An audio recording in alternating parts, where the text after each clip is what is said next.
Welcome to Echo Rift. I'm Don. Uh, Mike was trying to. He had me spotting him. He was bench pressing, and I didn't have I couldn't help him out. so is he trapped somewhere? We're trying to do a Doctor Who episode here. He's fine. Fine. And fine. Define fine. Where is he?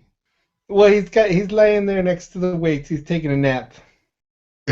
He's not taking a nap with like barbells across his throat or anything, is he? No, he threw them on the floor and then he sweared at me. Oh, okay. So he's alive. All right. Yes. That's how you So tell Mike's alive. today you have the pleasure of doing the show with me, Hans Spector Towers, Yeah, my producer, my useful, helpful producer. and I bought a cheap router and a cheap cable modem, so my video I'm told is lousy. Is this the closet that you sleep in? Are you at Mike's now, or did you like hijack his internet connection or something? Are you logged in as him? Yeah, a little bit, and I have to be back here before nightfall. That's when the magic ends. So he let you move in No, it's just where we have to be before nightfall. the hostel. Yeah. Did you watch episode 5, Time Heist? Yeah, that one scared me. It had the little hands grabbing people under the bed. No, no, that's the wrong one. That's the last one. The Time Heist was the with the bank and the robbing. Oh, I'm not allowed to watch criminal shows with criminal intent. Well, So no, but it was cool because they were forced to be criminals. Would you be like, what if someone made you rob a bank, Hans, and you had to? I guess I would probably have my memory erased. Well, that's interesting you say that because that's exactly what the doctor and Clara and two new friends do. Well, not sort of friends, but they have these two people that they're with that they have to rob a bank with together, and it's the most protected, richest people bank in the universe, and it's the most unbreakable. They have this like monster, I can't think of his name, that he melts your brain, Hans. He melts your brain just for coming into the bank with the intent to rob it. What do you think of Uh-oh. that? Well, I wouldn't. I wouldn't. I wouldn't. I would skip that dank. I just Yeah. like to play with the pens and eat the lollipops.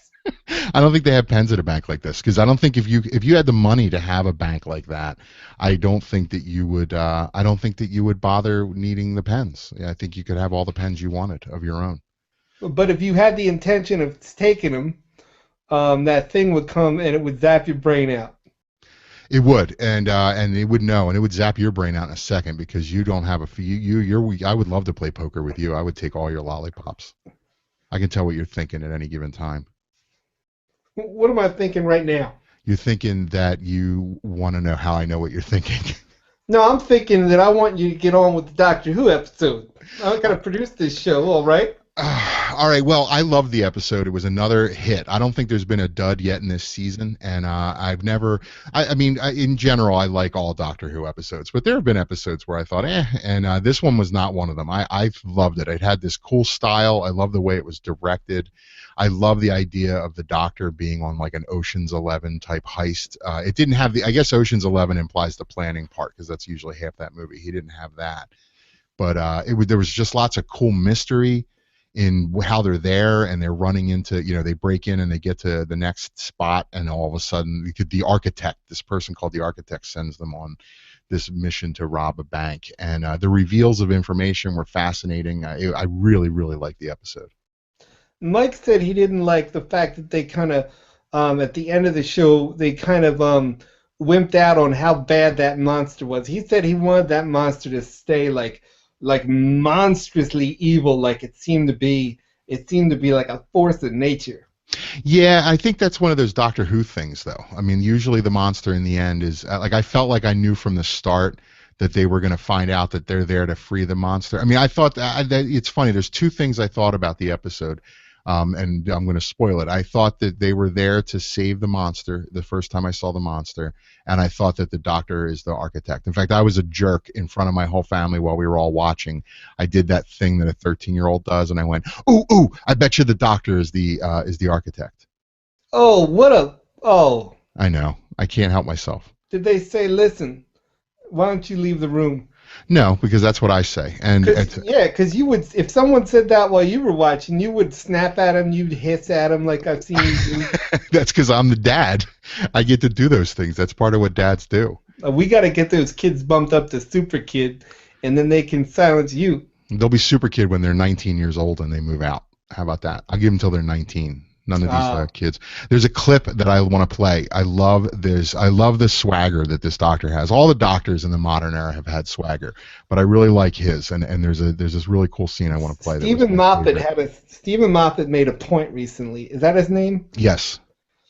He was saying that when they choose the doctor's costume, there always has to be an air of formality, because it doesn't matter who's in the room. He's the senior man.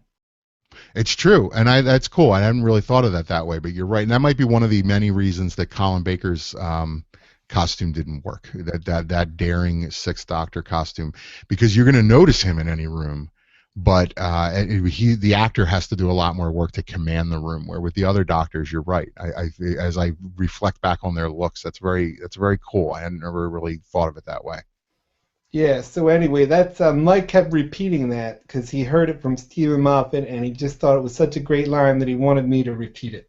I also like the way the episode deals with time. I'm a sucker for episodes where they mess with time. There's this Stephen Moffat short story that was in Decalogue 3 called Continuity Errors, and it stars the Seventh Doctor and Bernice Summerfield, who was a companion invented for the novels that were being published in the 90s. And the Doctor is trying to get something out of this library, and he keeps leaving the room and coming back, and he's working on this librarian to get her to give him what he wants. And it's sort of a dark story because it's told from the perspective of the companion and the woman, the librarian, and she's basically, the Doctor's going back in her past and manipulating her to make her a different type of person, like by being nice to her at the right time or being mean to her at the right time or getting her a date. And it's a really interesting story, and this reminded me of that in the way that there's I just love cool, and Moffat seems to have a really great handle on those cool time stories. But let me play my clip. I love this clip this is the Doctor Play it. During after a particularly important death of a character. Right. Vault, that's clear. What's not clear is what we do now. You okay? No, I'm an amnesiac rubbing it back. Why would I be okay? Because Sabre. What Sabre is dead. We're alive. Prioritize if you want to stay that way. Oh, is that why you call yourself the Doctor? The professional detachment. Listen, when we're done here, by all means, you go and find yourself a shoulder to cry on. You'll probably need that. Till then, what you need is me. That is so awesome. I love the just all business, all masculine, all we got to get the job done. I just, because it is true. If you were in that situation, if you were a soldier, and this is also interesting because there's that soldier backdrop. He's behaving like a soldier, even though this incarnation of the Doctor seems to have a real bad attitude about soldiers. And he's behaving like an old man. Yeah, He's been around. He's seen all this before. And listen, just get with the program and watch what I do. Yeah, we'll mourn later. Let's stay alive now and stay focused on the prize. Exactly. So, all right, there's our episode. I wish that Mike had been here, and I don't want you. I don't know about this. Maybe you and I need to try doing a podcast and see how you work out. And then that would what P. Diddy did, and when all his talent died, he just took over and became the star himself. Yes, I think that's a good idea. I think that Mike's time is worn down. I think he's lost his edge. I don't know about that. I'm just saying that the only problem is you don't have any. Well, all right, we're not going to get into that. Let's see. How about you produce a little better and I'll produce a little more and help us work out. First of all, get a better internet connection. If you know what you're doing with a producer, why don't you take care of stuff like that? Okay, I'll get Mike right on it. All right, till next time. Bye-bye. Bye-bye.